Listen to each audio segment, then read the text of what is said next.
Halo Sobat Kopi Film yang selalu setia menantikan alur cerita film dari Kopi Film Channel. Jumpa lagi dengan gue Yudi dan gue Ronald. Semoga kita semua selalu dalam keadaan sehat ya. Dan kami juga berharap buat para sobat yang belum subscribe channel ini untuk klik tombol subscribe-nya. Dan terima kasih juga sudah mampir ke channel kami. Berikut kami akan bawakan alur cerita film yang badass di tahun ini, dibintangi oleh aktor laga Jason Statham.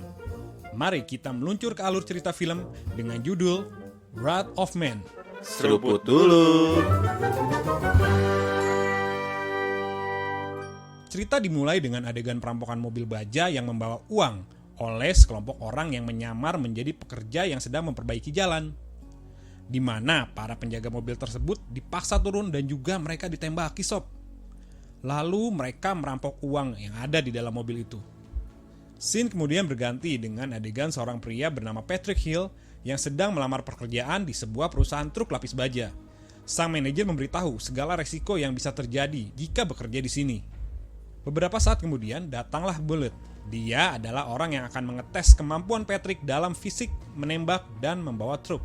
Tak perlu lama, Patrick pun langsung mengikuti semua tes yang diberikan. Dan dia mencapai target 70% nilai untuk bisa diterima di perusahaan itu. Patrick dijuluki Edge oleh rekannya Bullet. Kemudian dia diperkenalkan kepada rekan-rekan lainnya yang juga sesama petugas keamanan truk. Dia juga dikenalkan dengan Halo Bob dan Boy Sweet Dave yang tampak seperti meremehkan Edge. Di sana juga Edge dipinjamkan pistol untuk tugas pertamanya. Dan juga dia bekerja dengan Boy Sweet Dave. Mereka pun berangkat dengan truk lapis baja. Dalam perjalanan, Boy sempat menyinggung kejadian petugas yang meninggal di bawah underpass yang mereka lewati. Dan dia berkata harusnya dia yang bertugas tapi sedang izin sakit. Mereka mengambil uang dari bank dan dibawa ke markas mereka.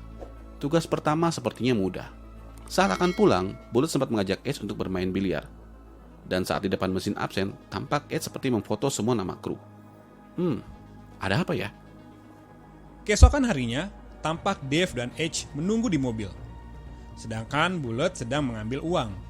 Tapi rupanya Bullet justru disandra dan diminta Dave serta Edge untuk mengikuti perintah mereka. Mobil truk pun diarahkan ke sebuah tempat yang sepi.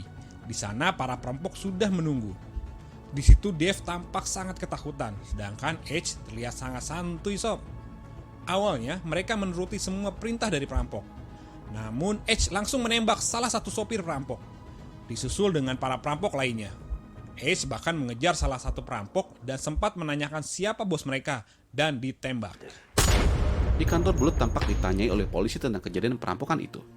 Dan saat tiba giliran Edge, dia tampak santai ketika menjawab. Sampai dia melihat rekaman video tentang kejadian perampokan itu. Dan sepertinya ada hal yang membekas bagi Edge dalam video itu. Nah, rupanya para polisi itu bekerja pada orang lain yang sedang mencari Edge. Sepertinya Edge memiliki masa lalu yang cukup misterius nih sob. 3 bulan kemudian berlalu. Bullet dan Edge sedang mengantar uang seperti biasa. Tiba-tiba didatangi para perampok. Mereka sangat profesional. Bullet saja yang segede itu badannya tampak ketakutan. Namun Edge malah turun dengan santai. Dan ketika perampok itu melihat Edge malah kabur terbirit-birit. Boy dan Bullet mulai curiga ada yang tidak beres dengan Edge. Bullet berasumsi kalau Edge bukan orang sembarangan. Di malam hari juga datang seorang wanita bernama Christy. Dia mengantarkan berkas-berkas tentang kejadian perampokan yang ingin diketahui oleh Edge. Edge juga sempat menginterogasi Dana tentang uang yang disimpan oleh Dana. Apakah dia terlibat dengan orang dalam? Edge mengancam Dana kalau sampai dia berbohong, dia akan membunuh semua orang yang dicintai oleh Dana. Alur kembali ke kisah saat Edge bersama anaknya, Doggy. Di sana tampak saat menerima telepon, Edge adalah seorang bos yang akan merampok truk lapis baja. Pantas para perampok itu kabur. Dia bosnya. Anak buahnya meminta Edge untuk mengawasi rute mana yang bisa diambil oleh para supir truk baja. Edge pun terpaksa membawa ikut serta anaknya dalam pengawasan itu. Alur kembali ke cerita awal yang rupanya berhubungan dengan kehadiran Edge yang sedang mengawasi rute truk lapis baja. Dan benar saja, momen perampokan di scene awal ada anak Edge yang tewas ditembak oleh seorang perampok itu. Dan Edge tidak bisa menyelamatkannya karena dia juga tertembak oleh para perampok itu.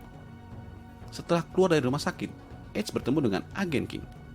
Dia memberikan daftar nama-nama yang sekiranya berhubungan dengan para perampok yang membunuh anaknya. Satu persatu, semua orang yang berhubungan dengan perampokan itu ditanyai dan dibunuh oleh anak buah Edge. sampai dia berhasil mendapatkan sebuah nama kalau pelakunya kemungkinan adalah Gacy bersaudara. Namun saat berada di tempat yang dimaksud, sepertinya bukan mereka pelakunya. Karena salah seorang anak buah H berkata kalau mereka hanya bajingan tengik yang tidak mungkin merampok dengan profesional. Tapi tetap saja ditembaki oleh H sambil jalan menuju keluar.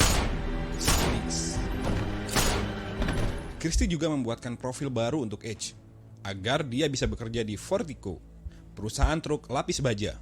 Scene kemudian beralih, di mana tampak sekumpulan para veteran perang yang bosan dengan kehidupan mereka.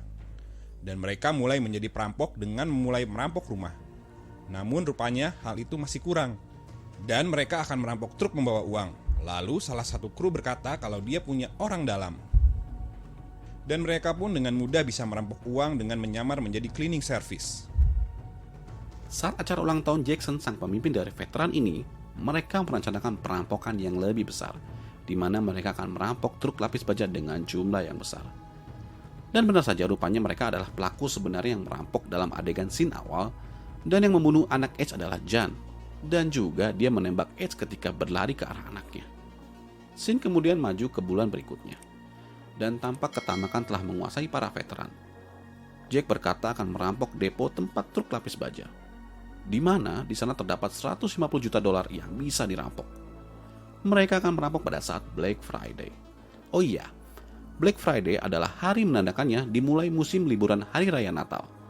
Biasanya warga Amerika memanfaatkan momentum Black Friday untuk belanja besar-besaran. Dalam sebuah perjalanan ke depo, Bullet bercerita semua kalau dia adalah orang dalam yang membantu teman-teman veteran perang itu merampok. H yang mendengar semua terlihat sangat tenang dan menuruti perintah Bullet untuk ikut membantu melancarkan misi merampok depo. H dan Bullet bertemu dengan para veteran di titik poin yang sudah ditentukan. Mereka mengikat tangan H agar tidak bisa melawan.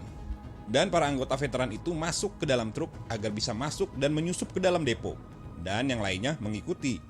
Mereka pun berhasil masuk ke dalam depo. Dan tampak mereka juga menggunakan Bullet sebagai tameng dan Sandra agar para penjaga mau membuka gerbang. Para penjaga pun tumbang karena veteran menggunakan rompi anti peluru yang tentu susah untuk ditembus. Namun salah satu dari veteran itu terkena tembakan juga. Salah seorang petugas keamanan menembak ke arah perampok yang sedang masukkan uang. Momen ini dimanfaatkan oleh Edge untuk beraksi. Dia membunuh seorang perampok. Boy dan manajer kabur untuk mencari tempat bersembunyi. Edge menyamar memakai baju perampok tersebut dan mulai membunuh satu persatu para perampok. Bullet juga menembaki rekan-rekannya dan ikut membantu aksi perampokan itu. Bahkan dia menembak Edge hingga jatuh, serta menembak Boy. Saat terjatuh di bawah, Edge melihat wajah yang membunuh anaknya dan terus menatap ke arah Jan. Mereka pun kabur menuju titik yang telah ditentukan. Sesampai di sana, Jan dan Bullet menurunkan uang, sementara Jack terluka sangat parah di leher. Jan datang kembali dan membunuh Jack dengan pisau. Bullet dan Jen berhasil membawa uang itu menuju titik poin berikutnya. Mereka melewati lorong dengan ATV. Saat Bullet sedang memindahkan uang ke dalam mobil, di situ Jen membunuh Bullet. Dan Jen pun akhirnya berhasil membawa semua uang hasil rampokan tanpa tertangkap dan ketahuan oleh polisi.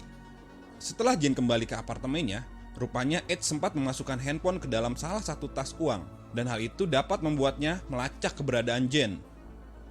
Dan Edge pun membalas kematian anaknya dengan menembak bagian tubuh yang sama percis saat Jen menembak anaknya, Doggy. Di situ dendam dari Edge terbalaskan. Jen mati. Edge pun turun dari apartemen serta berpamitan kepada agen King. Dia pun pergi dijemput oleh anak buahnya setelah menyelesaikan misi balas dendamnya. Film keren banget nih sob, semoga bisa menjadi referensi kalian untuk menontonnya secara full. Film ini juga mengajarkan kita untuk tidak tamak dalam urusan uang, karena bisa jadi hal itu mendatangkan masalah di kemudian hari. Terima kasih ya sudah menonton dan jangan lupa share video ini ke sobat lainnya, biar tidak ketinggalan update film keren. Sampai jumpa lagi di alur cerita film berikutnya. Seruput dulu.